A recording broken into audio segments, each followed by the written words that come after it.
Step 5. Admitted to God, to ourselves, and to another human being the exact nature of our wrongs. All of AA's 12 steps require us to act against our natural inclinations. They challenge our egos and demand humility. Among these, Step 5 stands out as one of the most difficult to embrace.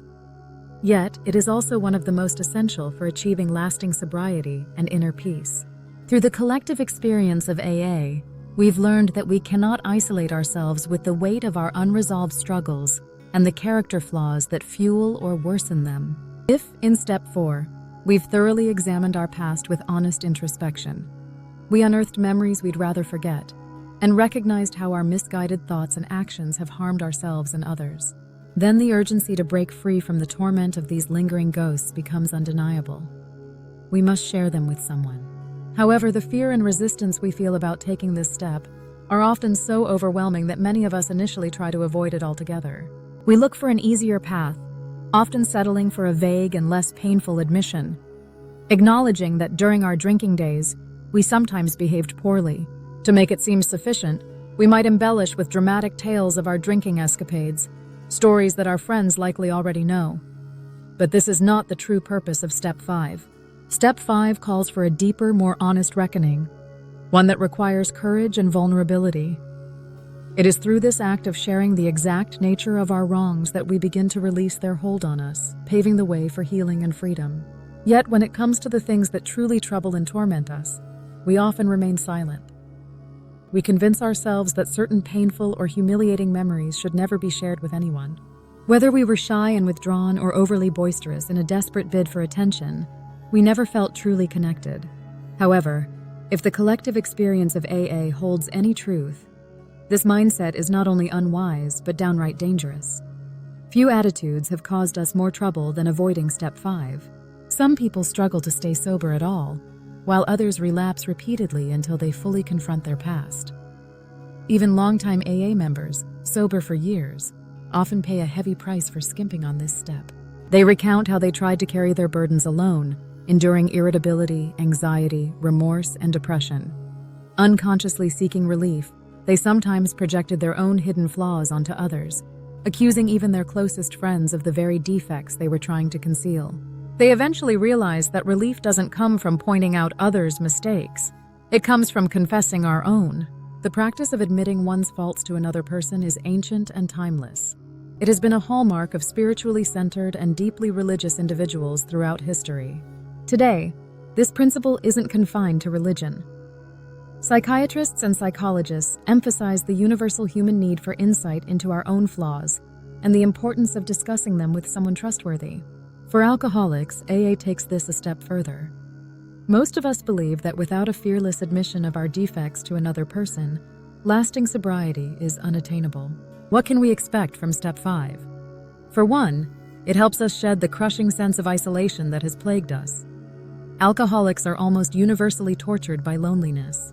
Even before our drinking spiraled out of control and people began to distance themselves, most of us felt like we didn't quite belong. There was always an invisible barrier we couldn't cross or understand. It was as if we were actors on stage, suddenly realizing we didn't know our lines. This is one reason we turned to alcohol. It allowed us to improvise. But even Bacchus betrayed us, leaving us in a state of terrified loneliness. When we first joined AA and found ourselves among people who seemed to understand, the sense of belonging was exhilarating. We thought our isolation was over. But we soon realized that while we were no longer socially alone, the old feelings of anxious separation lingered. It wasn't until we openly shared our deepest conflicts and listened to someone else do the same that we truly felt we belonged. Step 5 was the key. It marked the beginning of genuine connection with both humanity and a higher power. This step also opens the door to forgiveness. As we worked through it with our sponsors or spiritual advisors, many of us felt, for the first time, that we could be forgiven, no matter our past thoughts or actions. It was often during this process that we also found the ability to forgive others, no matter how deeply we felt they had wronged us. While our moral inventory in Step 4 showed us the value of forgiveness, it was Step 5 that made it real, allowing us to both receive and extend forgiveness. Another profound benefit of Step 5 is humility, a word often misunderstood. For those progressing in AA, humility means clearly seeing who we are and making a sincere effort to become who we could be. The first step toward humility is recognizing our flaws. We can't correct what we don't acknowledge. Step 4 gave us an objective look at ourselves, but it was only a look. We might have seen our dishonesty, intolerance, self-pity, or delusions of grandeur, but recognizing these flaws didn't mean we had yet acquired humility. They were still there and something had to be done about them. We soon realized we couldn't wish or will them away on our own. Step 5 brings greater realism and honesty about ourselves. As we took inventory, we began to see how self-deception had caused us so much trouble. This raised a troubling question. If we'd spent our lives fooling ourselves, how could we be sure we weren't still self-deceived? How could we trust that we'd truly cataloged our defects and admitted them even to ourselves? Fear, self-pity, and hurt feelings likely clouded our judgment. Too much guilt might lead us to exaggerate our flaws, while anger and pride might hide others behind a smokescreen of blame. We might also have been unaware of many other shortcomings, big and small. Clearly, a solitary self-appraisal wasn't enough. We needed outside help, from God and another person, to truly know and admit the truth about ourselves.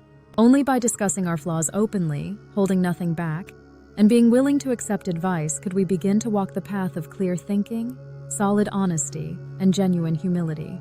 Yet many of us hesitated. We asked, why can't God, as we understand Him, show us where we've gone wrong? If He created us, He must know every detail of our mistakes. Why can't we confess directly to Him? Why involve another person? The problem with this approach is twofold.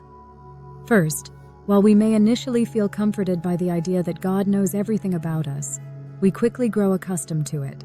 Being alone with God doesn't feel as daunting as facing another person. Until we actually speak our secrets aloud, our willingness to change remains theoretical. Sharing with another person confirms that we've been honest with ourselves and with God. Second, when we rely solely on our own understanding, our thoughts can be distorted by rationalization and wishful thinking. Talking to another person provides direct feedback and clarity. Going it alone in spiritual matters is risky. How often have we seen well-meaning people claim divine guidance while clearly being misguided? Without humility and practice, they deceive themselves, justifying even the most absurd actions as God's will. Even highly spiritual individuals often seek confirmation from trusted friends or advisors. As beginners, we shouldn't risk making foolish or tragic mistakes by relying solely on our own interpretations. The next challenge is finding the right person to confide in. This requires careful consideration. We'll be sharing deeply personal information, so we need someone trustworthy, experienced, and capable of handling serious issues. Perhaps someone who has faced challenges similar to our own. This person might be our sponsor, but not necessarily. If we trust them and feel a connection, they're a good choice. However, if we're only comfortable sharing part of our story with them, that's a start. For deeper revelations, we might choose someone else, a clergy member, a doctor, or even a stranger. The key is our willingness to be open and our confidence in the person we choose. Even after finding the right person, it often takes tremendous courage to approach them. The AA program demands willpower, and this is where we may need all we've got. But the effort is usually rewarded. When we explain our mission and the other person understands how they can help, the conversation flows naturally. They may even share their own stories, putting us at ease. If we hold nothing back, the relief is profound. Years of pent-up emotions are released, and the pain begins to fade, replaced by a healing calm. In the state of humility and serenity, something extraordinary often happens. Many of us, once agnostic or atheistic, first feel the presence of God during step 5. Even those with existing faith often experience a deeper connection to the divine. This sense of unity with God and others, this liberation from isolation through honest sharing, brings us to a place of peace. Here we can prepare for the next steps toward a full and meaningful sobriety.